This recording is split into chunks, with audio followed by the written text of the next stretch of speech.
महबूबा मुफ्ती अपनी सांप्रदायिक सियासत के लिए सेना को भी बदनाम करने से नहीं चूकती।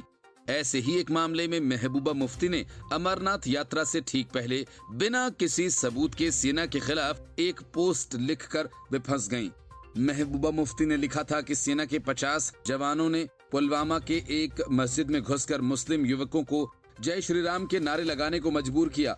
महबूबा मुफ्ती ने सेना पर ये बेबुनियाद आरोप लगाए तो एक सामाजिक और राजनीतिक कार्यकर्ता ने मुफ्ती के खिलाफ जम्मू के नवाबाद पुलिस स्टेशन में शिकायत दर्ज करा दी। शिकायत में मुफ्ती पर सेना के बारे में गलत जानकारी फैलाने का आरोप लगाया गया। बोधराज शर्मा नाम के एक व्यक्ति ने पुलिस को दी शिकायत में कहा कि वो पीडीपी चीफ, जिसने अपने ट्विटर पेज पर एक मैसेज शेयर किया था जो काफी भड़काऊ था। ऐसे में पुलिस ने मुफ्ती के खिलाफ संबंधित धाराओं में प्राथमिकी दर्ज करने का उन्होंने अनुरोध किया। शर्मा ने अपनी शिकायत में कहा कि महबूबा मुफ्ती ने अमरनाथ यात्रा से पहले बिना किसी सबूत के सेना के खिलाफ पोस्ट लिखा जो बेहद गैर जिम्मेदाराना था। उन्होंने ये भी कहा कि अगर पीडीपी चीफ के खिलाफ कोई कार्रवाई नहीं की गई तो वे इस मामले को अदालत में ले जाने को मजबूर होंगे। महबूबा मुफ्ती ने एक ट्वीट कर सेना के खिलाफ गंभीर आरोप लगाया था। पीडीपी चीफ ने लिखा था कि सेना की 50 आरआर के जवानों की तरफ से पुलवामा की एक मस्जिद में घुसकर मुसलमानों को जय श्री राम का नारा लगाने के लिए मजबूर करने की खबर सुनकर स्तब्ध हूँ। ये तब हुआ जब केंद्रीय गृह मंत्री अमित शाह यहाँ मौजूद हैं। महबूबा मुफ्ती ने इसे उकसावे की कार्रवाई बताते हुए चिनार कोर की कमान संभालने वाले लेफ्टिनेंट जनरल राजीव घई के से इस मामले की जांच की मांग की। उन्होंने लिखा कि ये सब यात्रा से पहले किया गया, जो कि केवल उकसावे की कार्रवाई है। मुफ्ती ने लेफ्टिनेंट जनरल राजीव घई को टैग करते हुए कहा कि इसकी तुरंत जांच होनी चाहिए। बाद में मीडिया रिपोर्ट्स को शेयर करते हुए उन्होंने जांच शुरू करने को लेकर सेना का शुक्रिया अदा किया। उन्होंने लिखा कि जडुरा की घटना में त्वरित कार्रवाई करने के लिए चिनार कोर को धन्यवाद। केवल वास्तविक जवाबदेही नागरिकों और सशस्त्र बलों के बीच विश्वास बहाल करेगी। कश्मीर एकमात्र राज्य है जहां अमरनाथ यात्रा जैसी तीर्थ यात्रा ईद के साथ होती है। यही कश्मीरियत की भावना है। कर्नाटक में जो खेल कांग्रेस ने किया वही मध्य प्रदेश में दोहराना चाहती थी, लेकिन फोन पे कंपनी ने कांग्रेस को ऐसा हड़काया कि बगलें झांकने लगी। कर्नाटक में कांग्रेस ने मुंबई सरकार के खिलाफ रिश्वत लेने का आरोप लगाने के लिए पेटीएम का सहारा लिया और पेटीएम के लोगों का इस्तेमाल करते हुए पे सीएम कैंपेन चला दिया। वही काम मध्य प्रदेश में कांग्रेस ने शुरू किया। मध्य प्रदेश में कांग्रेस ने सीएम शिवराज सिंह चौहान के खिलाफ डिजिटल पेमेंट कंपनी फोन पे कर इस्तेमाल शुरू कर दिया तो कंपनी ने इस पर गहरी आपत्ति दर्ज करा दी और साफ तौर पर अपने लोगों का इस्तेमाल करने से मना कर दिया। चुनावी राज्य मध्य प्रदेश में बीजेपी और कांग्रेस के बीच पोस्टर वॉर छिड़ा हुआ है। मध्य प्रदेश कांग्रेस अध्यक्ष कमलनाथ के क्यूआर कोड वाले पोस्टर नजर आने के बाद कांग्रेस ने सीएम शिवराज सिंह चौहान के पोस्टर भोपाल भर में लगवा दिए थे। कांग्रेस ने सीएम शिवराज पर काम के बदले पैसा लेने का आरोप लगाया। पोस्टर्स में सीएम शिवराज सिंह के चेहरे के साथ क्यूआर कोड छपा है। पोस्टर में लिखा है कि 50% लाओ, फोन पे काम करवाओ। फोन पे की ओर से कहा गया कि उसका लोगो पोस्टर से हटाया जाना चाहिए। गैर सियासी तीसरे पक्ष की ओर से इसके अवैध इस्तेमाल पर आपत्ति जताती है। कंपनी की ओर से कहा गया कि लोगों का किसी भी तरह से अवैध इस्तेमाल कानूनी प्रक्रिया को न्योता देगा। इसके साथ ही फोन पे ने कांग्रेस से फोन पे के लोगो और ब्रांड वाले पोस्टर्स हटाए जाने की मांग की। फोन पे ने ट्वीट में कहा कि हम किसी भी राजनीतिक पार्टी या सियासी अभियान से जुड़े नहीं हैं। फोन पे लोगो हमारी कंपनी का एक पंजीकृत ट्रेडमार्क है। बौद्धिक संपदा का कोई भी अनधिकृत इस्तेमाल फोन पे की ओर से कानूनी कार्रवाई को आमंत्रित करेगा। हम विनम्रता पूर्वक कांग्रेस से पोस्टर हटाने का अनुरोध करते हैं। कर्नाटक में भी कांग्रेस ने सीएम बसवराज बोम्मई के ऐसे ही पोस्टर्स लगवाए थे। कर्नाटक चुनाव में कांग्रेस ने भारी बहुमत से जीत हासिल की थी। Bureau report, news of India. Arvind Kejriwal ने आर्टिकल 370 के बाद एक बार फिर यूसीसी के सवाल पर मोदी सरकार के साथ जाकर वे खड़े हो गए। पटना में हुई विपक्षी एकता की बैठक के बाद सबसे अधिक चर्चा अरविंद केजरीवाल की ही हो रही है, और ऐसा इसलिए कि देश की सबसे बड़ी विपक्षी पार्टी कांग्रेस के साथ उनकी ठन रही है। कश्मीर से अनुच्छेद 370 की वापसी का समर्थन करने वाले केजरीवाल ने अब समान नागरिक संहिता पर भी केंद्र की नरेंद्र मोदी सरकार को अपना समर्थन देने की बात कह दी। इसके बाद से इस बात पर चर्चा होने लगी कि आखिर केजरीवाल की सियासत क्या है। वे न तो केंद्र सरकार के साथ हैं और न ही विपक्ष के साथ। हालांकि यूसीसी पर नीतीश कुमार का स्टैंड भी केजरीवाल जैसा है। शरद पवार भी सैद्धांतिक तौर पर सहमत हैं और उद्धव ठाकरे तो खुलकर समर्थन में आ गए हैं। दिल्ली और पंजाब में अपनी सरकार चला रही आम आदमी पार्टी समान नागरिक संहिता के मुद्दे पर केंद्र की भाजपा सरकार के साथ खड़ी नजर आ रही है। आम आदमी पार्टी ने इस मुद्दे पर अपने सैद्धांतिक सहमति जताकर सभी को हैरान कर दिया। पार्टी के संगठन महासचिव और पंजाब से राज्यसभा सांसद डॉक्टर संदीप पाठक ने कहा कि यूनिफॉर्म सिविल कोड के मसले पर हम सैद्धांतिक तौर पर सरकार का समर्थन करते हैं। संविधान का अनुच्छेद 44 भी कहता है कि यूसीसी होना चाहिए। विपक्षी एकता के बीच आम आदमी पार्टी का स्टैंड हर किसी को हैरान करने वाला है। पटना की जिस बैठक में अरविंद केजरीवाल कांग्रेस से केंद्र सरकार के अध्यादेश के खिलाफ स्टैंड क्लियर करने की मांग कर रहे थे, उसी बैठक में जम्मू कश्मीर के पूर्व मुख्यमंत्री उमर अब्दुल्ला ने आम आदमी पार्टी को अनुच्छेद 370 के मुद्दे पर घेर लिया। नेशनल कॉन्फ्रेंस के नेता ने धारा 370 हटाए जाने पर आम आदमी पार्टी की सफाई मांगी।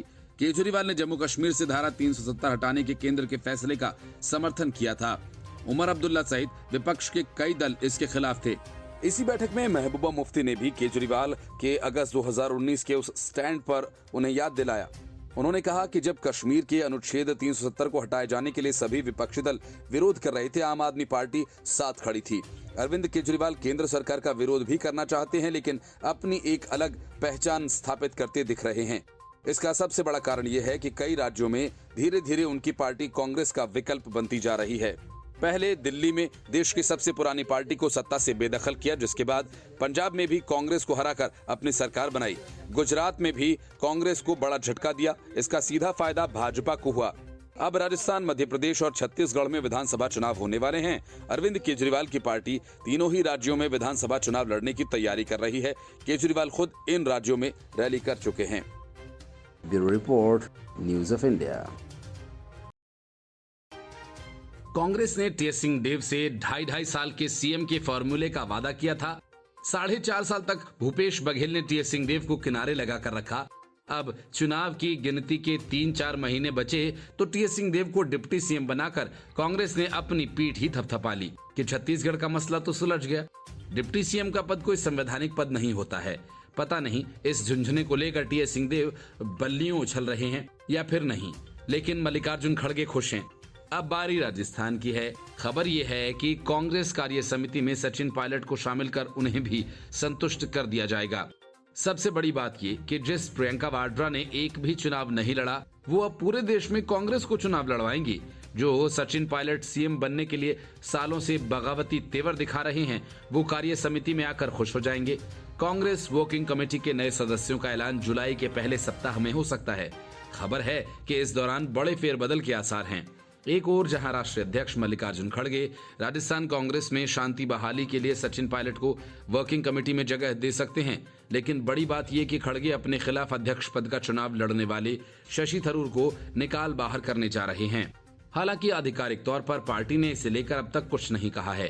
खास बात यह कि कांग्रेस ने छत्तीसगढ़ में कलह की अटकलों के बीच टीएस सिंहदेव को डिप्टी सीएम बनाया है। वर्किंग कमेटी के ऐलान और आगामी विधानसभा चुनावों को लेकर राजधानी दिल्ली में कांग्रेस दिग्गजों की बैठक बीते 2 दिन से जारी है। सूत्रों का कहना है कि खड़गे नए महासचिवों और कई प्रदेशों के नए अध्यक्षों के नियुक्ति पर काम कर रहे हैं। कांग्रेस वर्किंग कमेटी के विस्तार के साथ सदस्यों की संख्या 35 होने जा रही है। ऐसे में खड़गे कई नए चेहरों को जगह दे सकते हैं। एक ओर जहां केसी वेणुगोपाल महासचिव पद पर बने रह सकते हैं, वहीं संभावनाएं हैं कि पार्टी विधानसभा और 2024 लोकसभा चुनाव से पहले प्रियंका गांधी वाड्रा की जिम्मेदारियों में इजाफा कर सकती हैं। संकेत मिल रहे हैं कि चुनाव से पहले कांग्रेस के लिए पार्टी इकाई में एकता बड़ी चिंता का विषय है। छत्तीसगढ़ में हाल ही में राहुल गांधी ने नेताओं के साथ बैठक की थी, जिसमें खड़गे, वेणुगोपाल, मुख्यमंत्री भूपेश बघेल, प्रदेश प्रभारी कुमारी शैलजा शामिल हुई थी। खबरें थीं कि सीएम बघेल और सिंहदेव के बीच तनातनी फिर दस्तक दे रही थी। कहा यह भी जा रहा है कि बैठक के दौरान प्रदेश अध्यक्ष मोहन मरकाम और सीएम बघेल के बीच भी दरारों पर चर्चा हुई थी। संभावनाएं हैं कि रमेश चेन्नीथला, राज्यसभा सांसद रंजीत रंजन, पूर्व दलित कांग्रेस प्रमुख नितिन राउत, बीके हरिप्रसाद, महाराष्ट्र के पूर्व सीएम पृथ्वीराज चौहान और पूर्व केंद्रीय मंत्री सुबोध कांत सहाय समिति में शामिल हो सकते हैं। Bureau report, news of India. Bihar नहीं बल्कि नीतीश कुमार के खास ललन सिंह के इलाके में अमित शाह ने 2024 की रणभेरी बजा दी। पटना में हुई विपक्षी दलों की एकता वाली नौटंकी को अपने रडार पर लेते हुए अमित शाह ने कहा कि ये विपक्षी एकता वाली 20 पार्टियां कौन हैं? ये वही है ना जिसने 20 लाख करोड़ का घोटाला किया। जो सत्ता के लिए सारे सिद्धांतों को छोड़ दें, उस पर भरोसा किया जा सकता है क्या? सभा को संबोधित करते हुए शाह ने कहा कि पटना आने पर मुझे बताया गया कि बारिश और आंधी है, मुंगेर नहीं जा पाएंगे, लेकिन मैं अशोक धाम की कृपा से यहाँ आया हूँ। मुंगेर वालों को हाथ जोड़कर प्रणाम करने आया हूँ। उन्होंने कहा कि 2024 में सभी की सभी सीटें बीजेपी को दीजिए। नीतीश कुमार पर हमला करते हुए उन्होंने कहा कि पलटू राम पूछ रहे हैं कि सालों में क्या किया। अरे नीतीश कुमार, जिनके कारण सीएम बने, जरा तो लिहाज रखिए। शाह ने कहा कि मोदी के 9 साल गरीबों और भारत की सुरक्षा का सुशासन रहा। मैं यहाँ हिसाब देने आया हूँ। गरीबों के घरों में नल से जल पहुँचा। नीतीश बाबू, हमारा हिसाब पूछ रहे हो? गरीबों के घर में सारी सुविधा पहुँचाने का काम मोदी की सरकार ने किया। पीएम मोदी जहाँ भी विदेश दौरे पर जाते हैं तो मोदी मोदी के नारे से गूंज जाता है समा। अमित शाह ने कहा कि 9 वर्षों में मोदी जी ने भारत को सुरक्षित किया। पहले आतंकी हमले पर सोनिया मनमोहन की सरकार चुप्पी साधे रहती थी। धारा 370 हटाते ही लोकसभा में कुछ सांसद कांव कांव करते थे। राहुल गांधी ने कहा खून की नदियां बहेंगी, लेकिन किसी ने एक पत्थर तक नहीं चलाया। मुंगेर में केंद्र सरकार द्वारा किए गए विकास कार्यों की जानकारी अमित शाह ने दी। उन्होंने कहा कि नीतीश बाबू, आपने क्या किया इसका हिसाब दीजिए। जो हर बार घर बदले, क्या उस पर विश्वास किया जा सकता है? अमित शाह ने कहा कि नीतीश कुमार किस तरह से लालू यादव और कांग्रेस के साथ मुंगेर में जाएंगे। कांग्रेस 20 साल से राहुल बाबा की लॉन्चिंग कर रही है। बिहार की जनता कभी भ्रष्टाचारियों का साथ नहीं देती। जो सत्ता के लिए लालू और कांग्रेस के साथ जा रहे हैं, इसी कारण बिहार की कानून व्यवस्था चरमराती जा रही है। गृह मंत्री ने कहा कि गुंडा राज, बालू माफिया, शराब माफिया आ रहे हैं। Bureau report, news of India. Rahul Gandhi हिंसाग्रस्त मणिपुर में अपनी सियासत चमकाने के लिहाज से पहुंचे, लेकिन वहां पहुंचते ही महिलाओं और छात्रों के विरोध का उन्हें सामना करना पड़ा और इसी वजह से सड़क मार्ग से चुड़ाचांदपुर जाते समय उन्हें मणिपुर पुलिस ने विष्णुपुर में रोक दिया। इसके बाद कांग्रेस कार्यकर्ताओं ने जमकर हंगामा किया। पुलिस आखिरकार लाठीचार्ज करने पर मजबूर हो गई। पुलिस का कहना है कि राहुल गांधी की सुरक्षा को ध्यान में रखते हुए उन्हें रोका गया। असल में राहुल गांधी की यात्रा को लेकर स्थानीय महिलाएं इसका विरोध कर रही थीं और इसके अलावा ऑल मणिपुर स्टूडेंट यूनियन यानी AMSU ने राहुल गांधी के आगमन का बहिष्कार करने की अपील की थी। इसके अलावा कई सिविल सोसाइटी ऑर्गेनाइजेशन ने भी कहा था कि राहुल गांधी मणिपुर न आएं और यहां चिंगारी भड़काने का काम न करें। AMSU के महासचिव ने कांग्रेस पर बड़ा आरोप लगाते हुए कहा कि हमारा मानना है कि मणिपुर की मौजूदा स्थिति यहां लगातार शासन करने वाली सरकारों द्वारा की गई राजनीतिक भूलों का परिणाम है और इसमें कांग्रेस पार्टी की बड़ी भूमिका है। AMSU ने इससे पहले कांग्रेस के शासन पर आरोप लगाए। उन्होंने कहा कि 2012 में कांग्रेस पार्टी ने इम्फाल पश्चिमी जिले के 4 ग्राम पंचायतों और 1 जिला परिषद निर्वाचन को मणिपुर पंचायती राज प्रणाली से हटा दिया था और उन्हें कांगोपी जिले की स्वायत्ता जिला परिषद के तहत आने के लिए आवंटित किया था। इसने एक देश के रूप में कुकी के सपनों को और बढ़ावा दिया। राहुल गांधी के मणिपुर जाने को लेकर बीजेपी ने हमला किया। पार्टी के प्रवक्ता संबित पात्रा ने कहा कि राहुल गांधी और जिम्मेदारी के साथ नहीं चल सकते। AMSU ने कहा कि हमारा कहना है कि कांग्रेस पार्टी के ऐसी भयानक राजनीतिक भूलें क्यों उन्होंने की। उन्होंने कहा कि मणिपुर की यात्रा करके राहुल गांधी को राजनीतिक लाभ लेने की कोशिश नहीं करनी चाहिए। उन्होंने कहा कि जो भी राजनीतिक दल मणिपुर आएंगे उनका विरोध किया जाएगा। AMSU ने सभी राजनीतिक दलों से आग्रह किया कि वे मणिपुर की समस्या का समाधान निकालने की कोशिश करें। उन्होंने कहा कि इसके लिए वर्तमान मुख्यमंत्री को बदला जाना चाहिए। उन्होंने राज्य में राष्ट्रपति शासन लगाने का विरोध किया। राहुल गांधी की मणिपुर यात्रा पर भाजपा ने सवाल उठाया और पहले से ही खराब माहौल को और खराब करने का आरोप लगाया। भाजपा नेता संबित पात्रा ने AMSU द्वारा बहिष्कार का हवाला देते हुए राहुल गांधी को गैर जिम्मेदाराना व्यवहार वाला नेता बताया। पात्रा ने कहा कि मणिपुर की स्थिति विरासत के मुद्दे के कारण है, जिसमें कांग्रेस ने महत्वपूर्ण भूमिका निभाई है। इन मुद्दों का हवाला देना अभी ठीक नहीं है, क्योंकि उनसे जुड़ी संवेदनशीलता है। राहुल गांधी को मणिपुर आकर चिंगारी नहीं भड़कानी चाहिए। उन्होंने कहा, मैंने हमेशा कहा कि राहुल गांधी और जिम्मेदारी कभी साथ साथ नहीं चलते। उन्होंने कहा कि स्थानीय प्रशासन ने उनसे हेलीकॉप्टर से जाने की अपील की थी, लेकिन राहुल गांधी जिद करते हुए सड़क से चले गए। इस दौरान लोगों ने राहुल गांधी गो बैक के नारे लगाए। उन्होंने कहा कि विष्णुपुर में राहुल गांधी को रोकना पड़ा और अब खुद ही वो वापस आ रहे हैं और उन्हें संवेदनशील होना चाहिए। वहां के हालात काबू में आ रहे हैं, ऐसे में उन्हें राजनीति नहीं करनी चाहिए। Bureau report, news of India.